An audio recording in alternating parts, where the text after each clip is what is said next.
Senang sekali kembali bersama dengan keluarga besar Bethany Miracle Center. Dan tahun ini kita banyak belajar tentang the year of anointing. Di mana kita perlu pengurapan Tuhan. Siapa yang merasa dan percaya saudara perlu pengurapan Tuhan? Angkat tangan saudara. Katakan bersama saya perlu diurapi Tuhan. 2, 3, saya perlu diurapi Tuhan. Dan bulan ini, di bulan yang baru kita akan belajar subtema kita adalah creativity atau kreativitas. Saudara, Roh Kudus adalah pencipta kita yang kreatif. Bapa dan Firman adalah kreator yang kreatif. Lihat dari berbagai ciptaannya, termasuk kita manusia, kita bisa lihat betapa Tuhan kita kreatif. Walaupun kembar siam pun, tapi tetap ada perbedaan-perbedaan. Nah, apa arti kreatif? Kreatif artinya adalah kemampuan untuk mengerjakan sesuatu secara unik, secara berbeda, dan selalu baru. Itulah arti kreatif. Dan Tuhan mau ketika kita terima pengurapan Tuhan, kita menjadi orang-orang yang kreatif. Di tengah perubahan yang semakin cepat ini, diperlukan orang-orang yang kreatif. Orang-orang yang penuh dengan inovasi-inovasi baru. Dan percayalah, Roh Kudus adalah sumber kreativitas dalam hidup saudara dan saya. Yang percaya, katakan amin. Nah, itu sebabnya saya mengajak saudara hari ini untuk belajar satu kebenaran. Lihat Galatia 6 ayat yang kelima. Galatia 6 ayat yang kelima, mari kita akan baca bersama dengan suara yang nyaring. Semua baca, 2, 3. Sebab tiap-tiap orang akan memikul apa? Tanggungannya sendiri. Ulangi lagi, 2, 3. Sebab tiap-tiap orang akan memikul tanggungannya sendiri. For each of you have to carry your own load. Setiap dari kamu harus memikul bebanmu sendiri. Saudara sekalian, di sini ayat Alkitab mengingatkan bahwa setiap orang pasti punya bebannya sendiri-sendiri. Dan kita harus memikul beban kita dengan tanggung jawab. Dari ayat ini saya bisa menjelaskan bahwa setiap orang punya bebannya sendiri. Bahasa Kristennya, tiap orang punya salibnya sendiri-sendiri. Setiap orang punya ceritanya sendiri-sendiri. Nah, saya mau tanya dulu, siapa saudara yang datang, baik yang melayani Tuhan maupun juga semua jemaat. Siapa yang datang tidak punya beban pergumulan, tidak punya salib dalam hidup saudara. Coba tolong angkat tangan sebentar. Oh my God. Loh, pemimpin pujian, pemain musik? Gak angkat tangan? Semua gak ada yang angkat tangan? Jadi semua kita ternyata punya beban. Saya mau tanya lagi, siapa yang punya salib saudara masing-masing? Gak usah angkat tangan, malu-maluin saudara.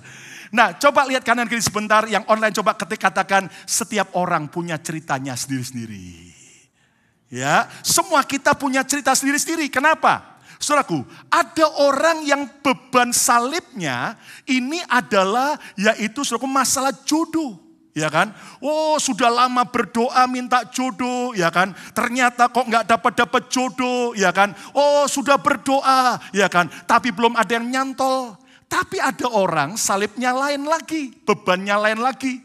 Ada yang bebannya adalah sudah punya jodoh, tapi pasangannya galak, jahat, egois, ya apa ya? Nggak ada yang berani amin karena pasangannya di sebelahnya, sudah tahu. Ya kan, saudaraku? Ada juga yang sudah punya pasangan yang baik, tapi belum punya anak. Atau ada yang punya anak, tapi ternyata anaknya bermasalah. Saudaraku, ada juga yang ternyata pasangannya baik, ya kan? Namun mertuanya, alamak jahatnya bukan main, diktator, suka ikut campur. Karena ternyata mertuanya adik kandungnya Lucifer sendiri. Ya kan, berbahagialah Anda yang punya mertua yang baik. Tidak ada yang amin, saudara. Berbahagialah Anda punya menantu yang baik. Amin, saudaraku. Mungkin ada yang pergumulannya salibnya lain lagi. Mertuanya baik, tapi menantunya yang jahat. Menantunya yang kejam. Ada lain lagi, saudaraku, keluarganya baik-baik. Tapi salibnya, bebannya adalah masalah ekonomi. Utang yang banyak, kerjaan yang tidak jelas. Atau kemudian kemerosotan ekonomi. Ada yang lain lagi, pergumulannya salibnya adalah masalah kesehatan.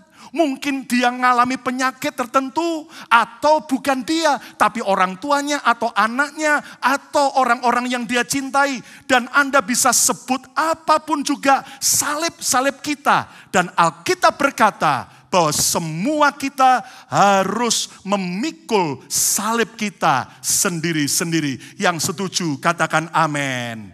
Nah sekarang saudaraku, kalau kita masing-masing punya salib, punya beban, punya cerita masing-masing. Bagaimana cara kita bisa memikul salib kita dengan menang? Saudaraku, saya coba ajak saudara lihat dalam Galatia 6 ayat 5 ini lagi. Dari terjemahan The Message Bible. Menarik sekali, dikatakan begini. Each of you must take responsibility for doing the creative best you can with your own life. Menarik sekali dikatakan begini, masing-masing kita bertanggung jawab melakukan kreativitas yang terbaik yang Anda bisa untuk hidup Anda sendiri. Artinya begini saudaraku, untuk hidup kita sendiri itu tadi kan tanggungan, beban, salib. Jadi gini, ayat ini mengajar supaya saudara bisa kuat memikul beban, salib, tanggung jawab, tugas, masalah tiap hari.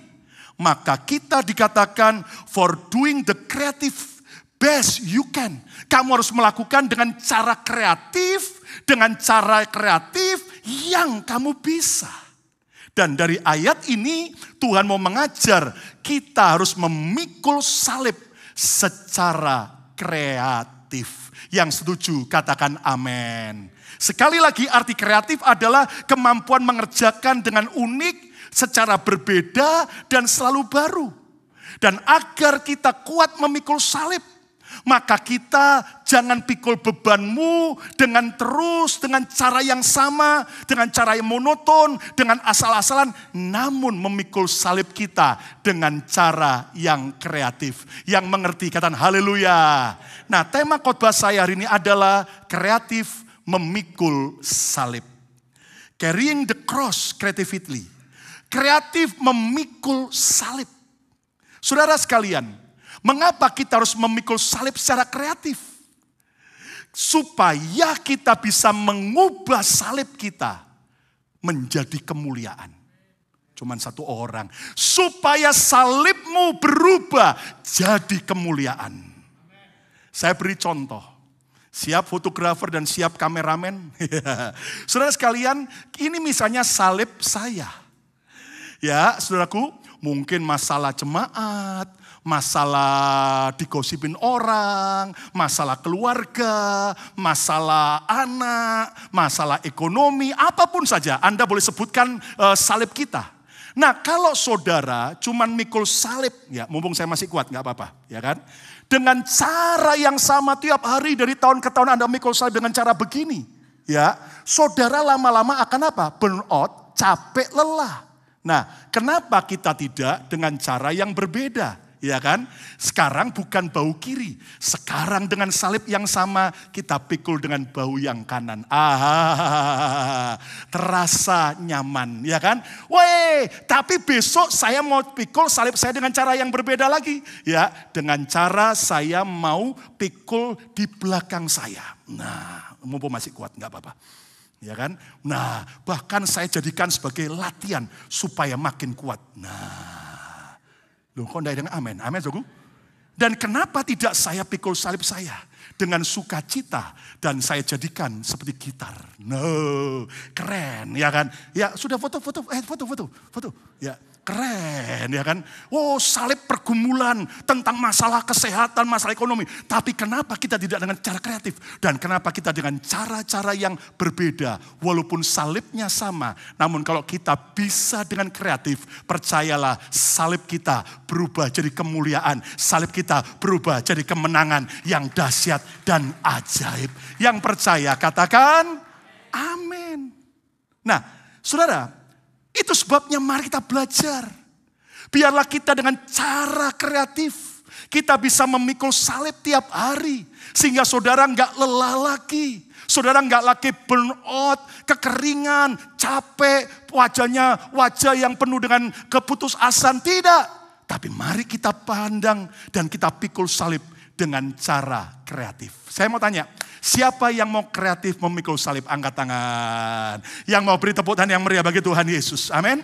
Nah, kita akan belajar ada 4 rahasia cara memikul salib secara kreatif. Yang pertama, 1 Korintus 1 ayat 18. Paulus berkata, sebab pemberitaan tentang salib Kristus, tapi juga salib kita masing-masing, memang adalah kebodohan bagi mereka yang akan binasa. Tetapi bagi kita yang diselamatkan, pemberitaan itu, pemberitaan tentang salib, penderitaan Kristus maupun penderitaan kita adalah kekuatan Allah. Nah, lihat ada 2 kata penting tentang salib. Ada yang memandang sebagai kebodohan, ada yang memandang justru sebagai kekuatan. Nah, ada orang memandang salib dalam hidupnya sebagai kebodohan, sebagai bukti kegagalan. Namun ada orang lain memandang salibnya sebagai sumber kekuatan Allah, sebagai sebuah kemuliaan. Nah, semua ditentukan oleh bagaimana cara kita memandang salib. Yang setuju katakan amin. Nah, yang pertama cara kreatif memikul salib adalah ubah cara pandangmu terhadap salib. Ubah cara pandang kita terhadap salib. Sengaja di poin 1 saya kasih gambar Nick Vujicic. Dari Australia yang terlahir tanpa 2 tangan dan tanpa 2 kaki. Hanya sisa 1 kaki kecil seperti sirip ikan. Anda bisa bayangkan, saudara masih punya 2 tangan, punya 2 kaki. Lalu engkau berkata, oh hidup ini enggak ada artinya. Saya mau beritahu, Nick Vujicic aja enggak punya 2 tangan dan 2 kaki. Namun setelah dia memandang salibnya dengan cara yang benar, dengan cara berbeda, hidupnya berubah. Dulu dia sempat putus asa mau bunuh diri. Buat apa saya hidup kalau begini? Tuhan kejam. Tapi akhirnya dia memandang salib dengan cara berbeda. Dan ingat, salib Kristus adalah lambang positif. Saudara sekalian, jangan pandang salibmu secara negatif. Hari ini mungkin kau punya pergumulan ekonomi yang berat. Ada saudara yang mengalami masalah anak yang tidak selesai-selesai. Ada saudara yang mungkin mengalami kesehatan, masalah penyakit yang belum selesai. Dengar baik-baik, ubah cara pandangmu. Bukan lagi sebagai sebuah kebodohan, tapi justru kekuatan, kemuliaan Tuhan dicurahkan buat saudara dan saya. Kenapa tidak kita tepuk tangan yang meriah buat salib Kristus? Lebih meriah lagi, dan haleluya. Nah, saudaraku, ubah cara pandangmu terhadap salib. Karena cara pandang yang salah terhadap salibmu akan membuat engkau jadi lemah dan putus asa. Namun cara pandang yang kreatif, cara pandang yang benar terhadap salib akan menjadikan kita kuat dan optimis. Lihat 1 Petrus 4 ayat 16. Tetapi jika ia, saudara dan saya, menderita, punya salib sebagai orang Kristen. Mungkin kita dimusuhi karena kita Kristen. Kita mungkin dibully, kita mungkin direndahkan, ngalami salib. Lihat, jika ia menderita sebagai orang Kristen, maka janganlah ia malu. Ayo ucapkan bersama saya yang online, coba ketik dan semua katakan, saya tidak boleh malu dengan salib saya. 2, 3, saya tidak boleh malu dengan salib saya. Terus, melainkan hendaklah ia apa? Memuliakan Allah dalam nama Kristus itu. Aha, ada orang menganggap salibnya sebagai sesuatu yang memalukan. Tapi ada orang yang justru berkata, muliakan Tuhan melalui salib kita. Mungkin kita sedang punya pasangan yang tidak setia. Orang membicarain kita, ya ditinggal pasangannya, ya pasangannya jahat. Kalau engkau pandang secara negatif, engkau akan putus asa dan engkau akan kecewa. Pandang salib dengan cara benar, bukan kebodohan, bukan sesuatu yang memalukan, tapi kekuatan Tuhan dan membawa kemuliaan yang besar. Amin, saudaraku.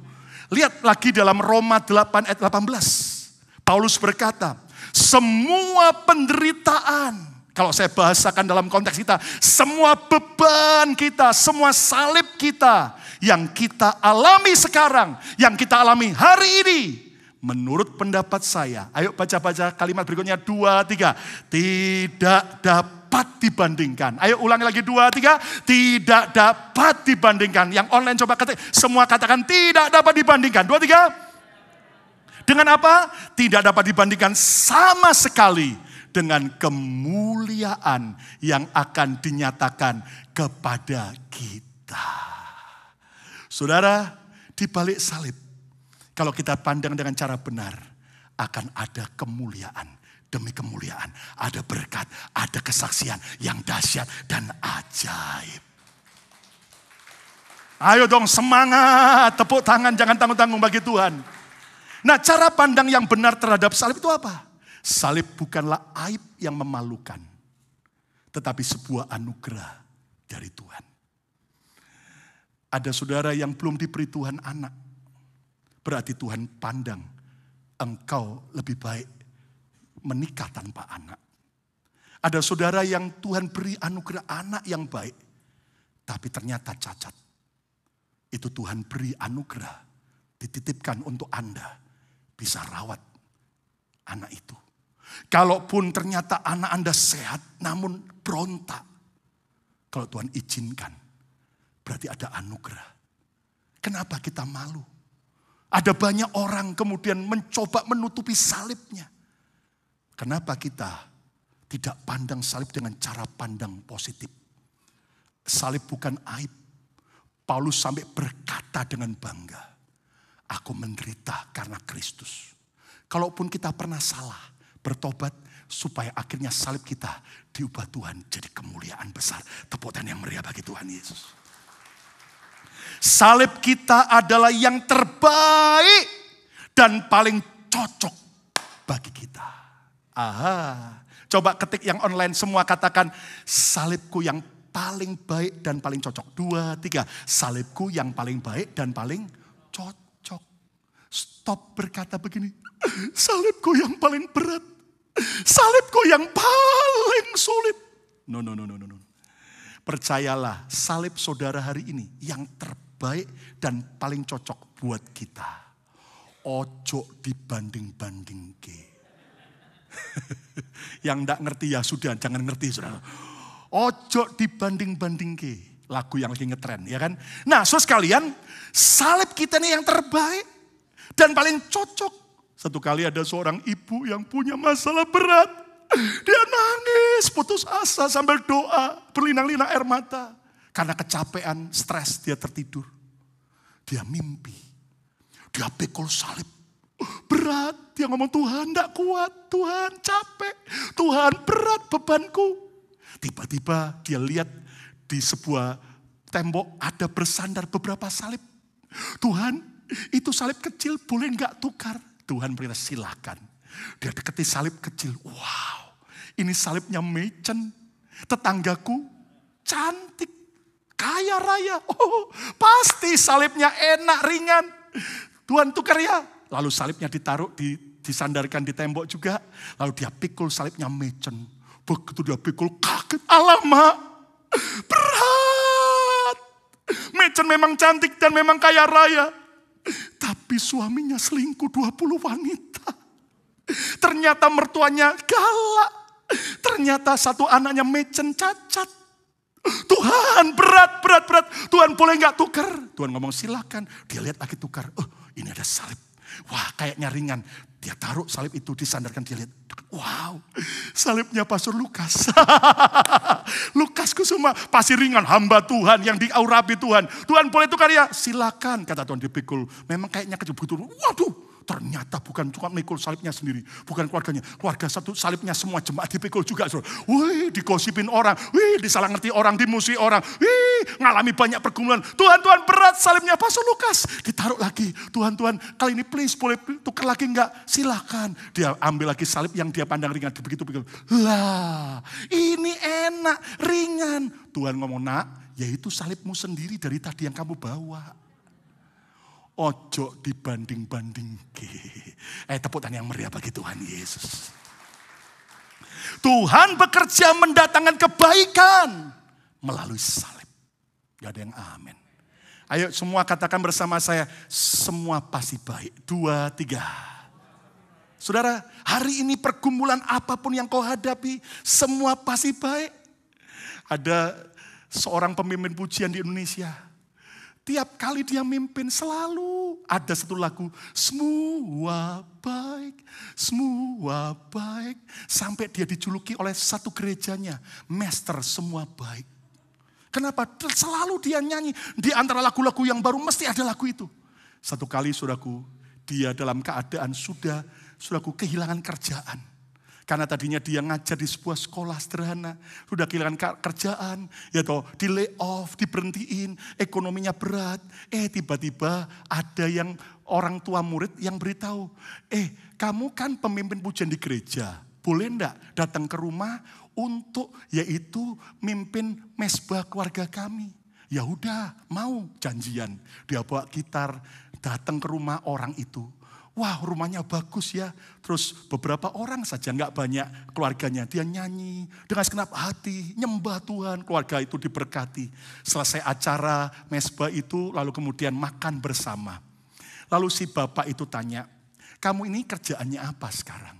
Aduh, saya ini lagi pengangguran. Karena saya ini ya tadinya ngajar di sebuah sekolah ya karena pandemik ya tutup dan begini-begini. Ya toh. Nah, impianmu apa? Waduh impian saya sih banyak. Tapi satu aja yang kamu rindukan. Ya terus terang saya ini selama ini kontraktor. Maksudnya apa? Tukang kontrak. Jadi kamu mau apa? Saya ingin punya rumah.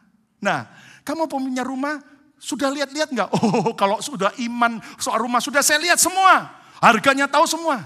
Nah duitmu punya berapa? Om jangan tanya duit saya. Loh kenapa? Di bank saya enggak sampai 10 juta. Hah? Mau beli rumah di Indonesia nggak punya 10 juta gimana? Iya om kan namanya beriman. Ya udah sini. Lalu om itu buka cek. Ditulis.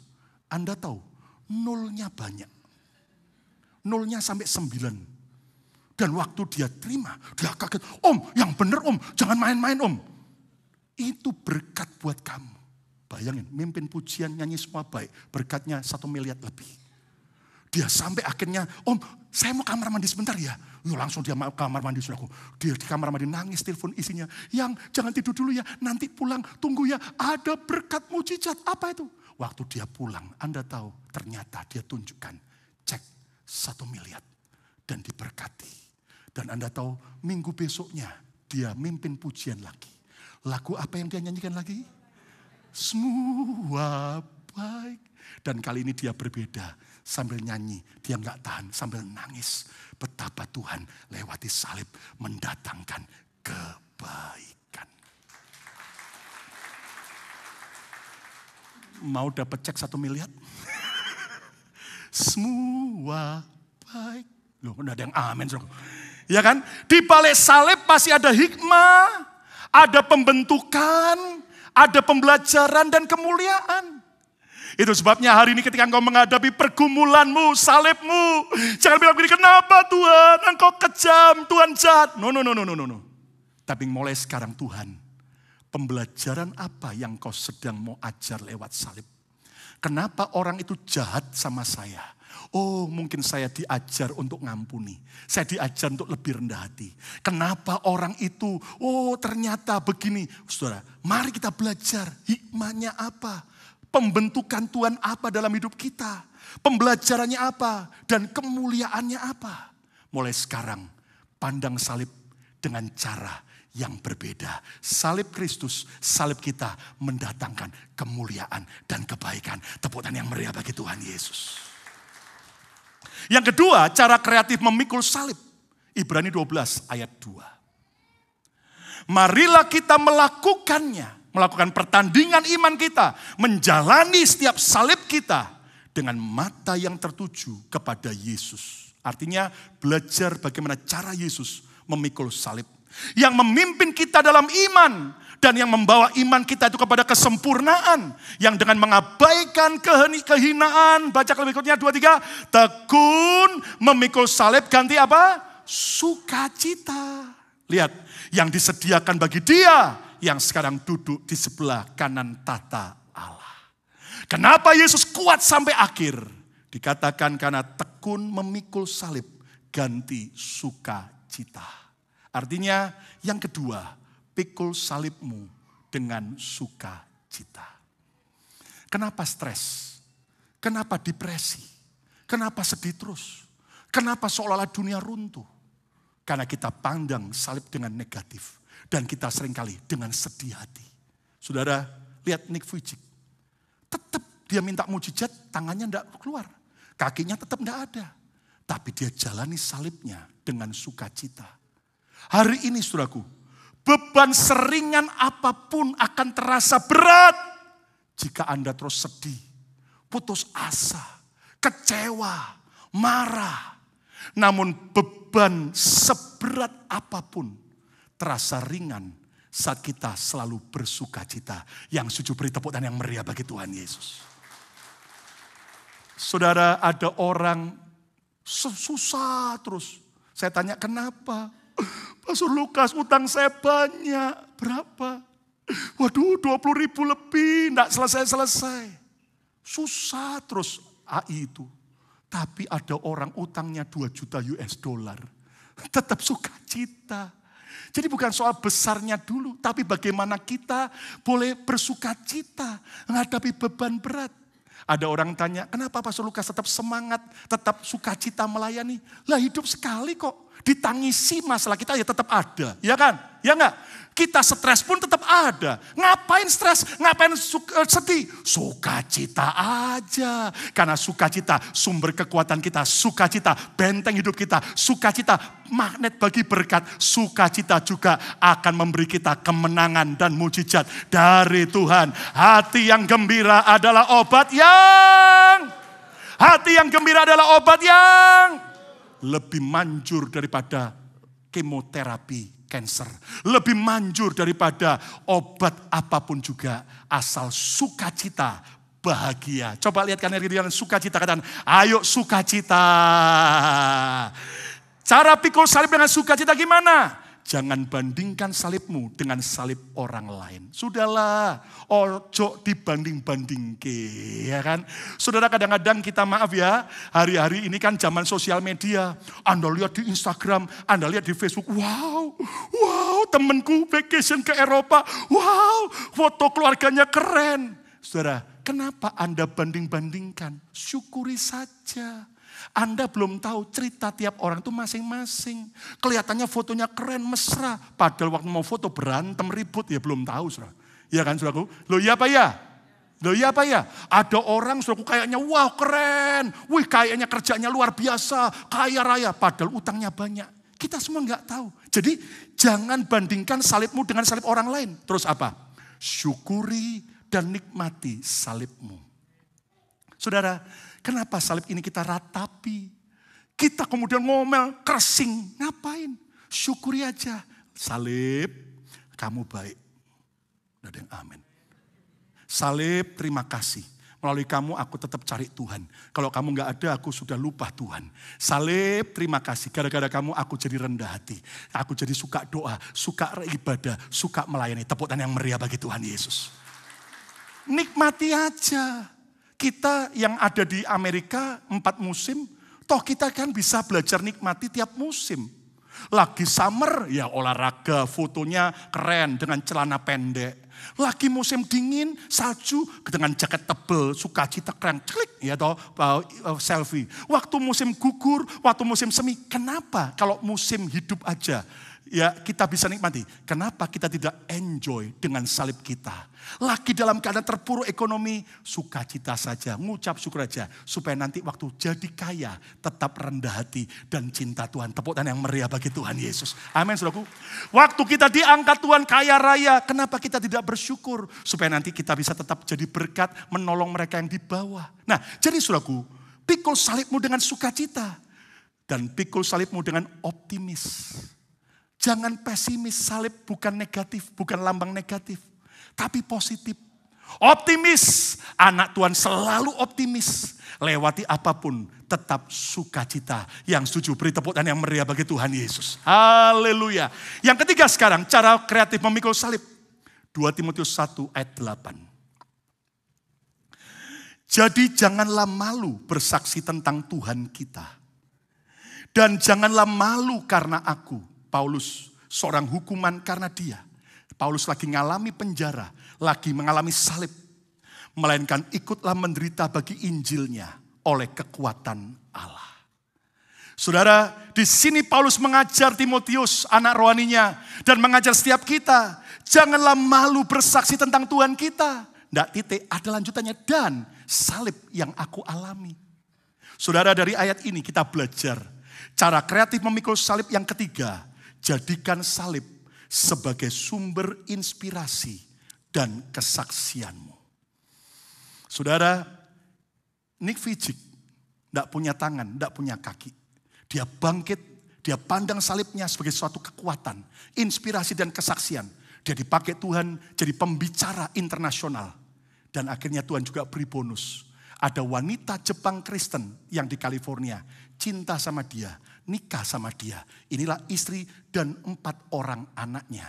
Mereka sekarang tinggal di California, diberkati, dipelihara Tuhan secara ajaib.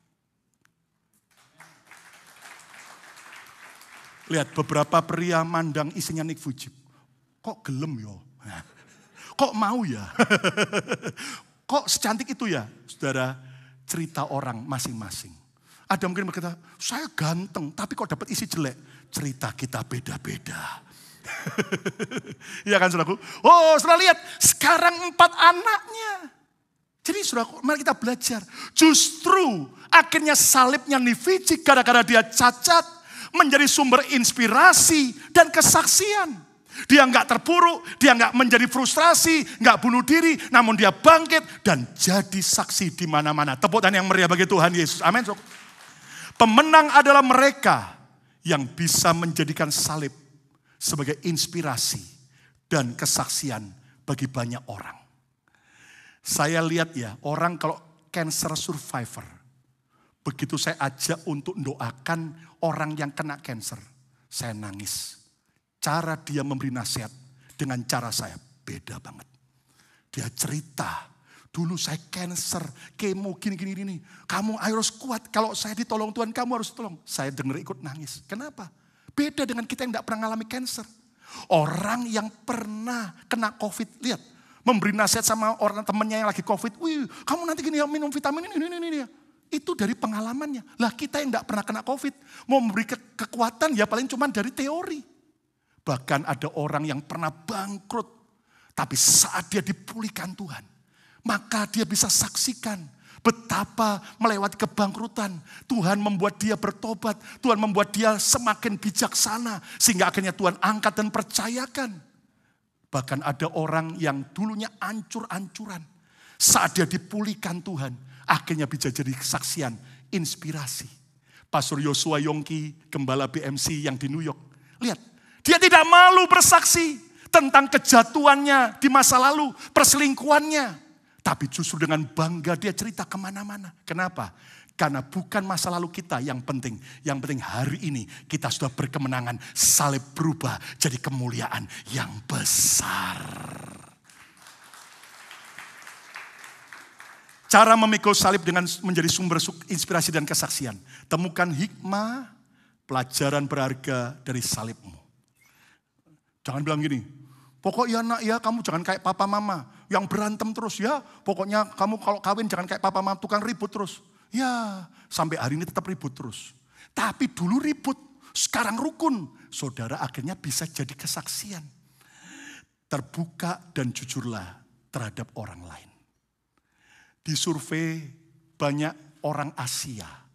Itu selalu pokoknya harus tampil sempurna.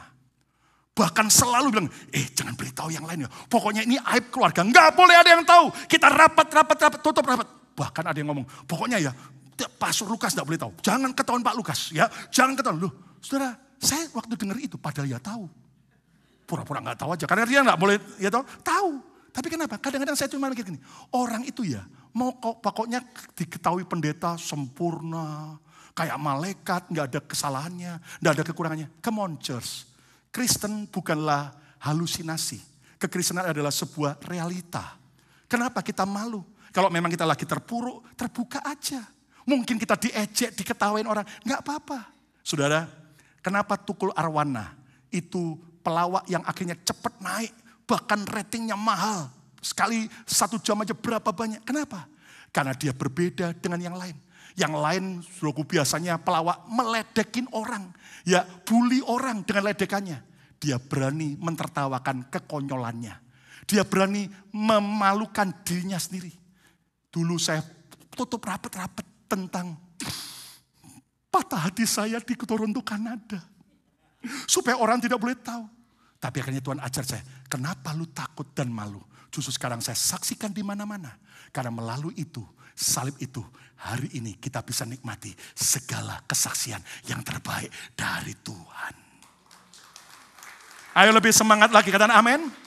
Jadikan salib kelemahanmu sebagai bukti kemenanganmu. Kita yang penting sudah berkemenangan, bangkit bersama Tuhan. Yang keempat, yang terakhir. Cara kreatif memikul salib. Filipi 4 ayat 13. Paulus berkata, yuk baca sama-sama. 2, 3. Segala perkara dapat kutanggung di dalam Dia yang memberi kekuatan kepadaku. I can do all things through Christ because He gives me strength. Saudara, segala perkara. Ayo coba ketik yang online semua kata bersama saya. Segala perkara. Anda boleh sebut apa aja salibmu. Segala perkara salib apapun Anda boleh tulis. Dapat kita tanggung di dalam Yesus yang memberi kita kekuatan. Saudara, yang keempat cara kreatif memikul salib. Pikul salibmu bersama Tuhan. Jangan pikul salibmu sendirian. Engkau capek, burn out, lelah. Tapi pikul salibmu bersama Tuhan. Nick Vujicic justru dari keadaan kelemahannya. Dia hadapi bersama Tuhan. Dia bisa khotbah, kuatkan orang-orang yang lemah. Bahkan dia bisa sampai masuk ke negara-negara Timur Tengah. Orang-orang yang pakai baju-baju tertentu. Dia bisa ceritakan. Kenapa? Karena dia akhirnya hadapi bersama Kristus. Kekuatan kita terbatas. Namun percayalah, kekuatan Tuhan tak pernah terbatas. Beri tepuk tangan yang meriah bagi Tuhan Yesus. Cara pikul salib bersama Tuhan adalah apa? Berdamailah dengan Tuhan. Mulai sekarang please berdamai dengan Tuhan. Kalau selama ini kau kecewa dengan Tuhan, marah, pahit, kenapa salibku seperti ini Tuhan? Kenapa? Hari ini berdamai dengan Tuhan. Tuhan, terima kasih. Pasti semua ada rencana Tuhan. Kenapa bukan keluarga lain dititipin anak yang cacat, tapi justru keluargaku yang dititipin?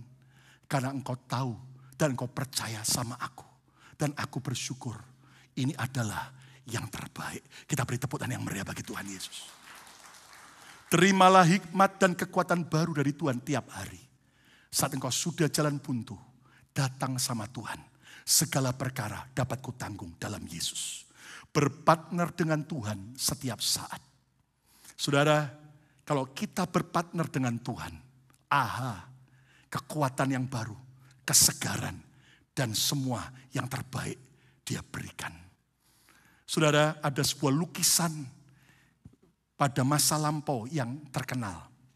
dilukis oleh Emil Renov yang melukis sebuah lukisan tentang nelayan yang tua, yang kuat, yang sedang mengayuh, saudaraku, kayu untuk kapal itu bersama seorang anak kecil.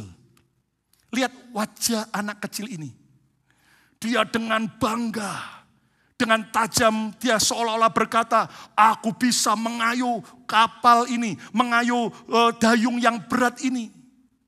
Tapi lihat di sebelahnya, nelayan yang tua itu memandang dengan kasih, dengan cinta. Dan jelas dari lukisan ini kita bisa tahu bahwa bukan anak ini yang berhasil mengayuh dayung yang kuat itu, yang besar. Namun tangan pria nelayan yang kuat itu yang berhasil membawa perahu itu terus jalan. Anak kecil itu gambaran saya, gambaran saudara. Apakah selama ini kau anggap aku bisa sendiri? Nothing. Sepandai apapun, sehebat apapun, tanpa Tuhan, nothing. Nelayan yang mencintai dan kuat itu, gambaran Tuhan sendiri. Hari ini, kalau engkau sedang berbeban berat, engkau sudah berkata, aku gak sanggup lagi Tuhan. Bukankah Yesus yang berkata, mari datang padaku. Aku mau ikut mengayuh. Izinkan Yesus hadir dalam perahu hidup saudara. Segala sesuatu pasti mendatangkan kebaikan.